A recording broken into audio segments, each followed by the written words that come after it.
அஸ்ஸலாமு அலைக்கும் வரஹ்மத்துல்லாஹி வபரகாத்துஹு. அல்ஹம்துலில்லாஹி ரப்பில் ஆலமீன். அல்லாஹும்ம ஸல்லி அலா சய்யிதினா முஹம்மதின் வ அலா ஆலி சய்யிதினா முஹம்மதின் பாரிக் வஸல்லிம் அலைஹி. அல்லாஹ்வின் நல்லடியார்களே, தொப்புள் கொடி உறவுகளே, இன்றைய உலகத்தில் மனித சமுதாயம் மிக நெருக்கமான உறவுகளுக்காக தான் வாழுது. ஆனால் அந்த நெருக்கமான உறவுகளை திருப்திப்படுத்துறதுக்காக வேண்டிய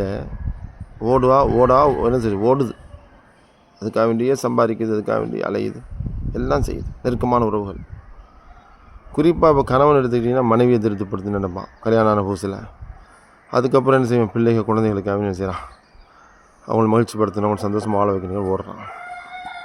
ஆனால் உண்மையிலேயே நமக்கு நெருக்கமான உறவு யார் தெரியுங்களா? அல்லாஹ் தாங்க நமக்கு நெருக்கமான உறவு. அவன் தான் நம்ம மிக நெருக்கமானவன். அவனை திருப்திப்படுத்தணும்.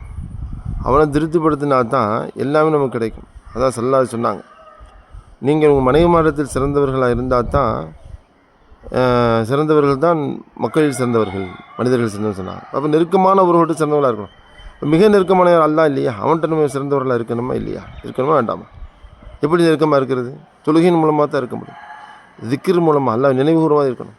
சுக்குர் தொழுகையின் மூலமாக, சபுர் பொறுமையின் மூலம் இருக்கணும். இருக்கலாமா? இன்ஷா அல்லாஹ்.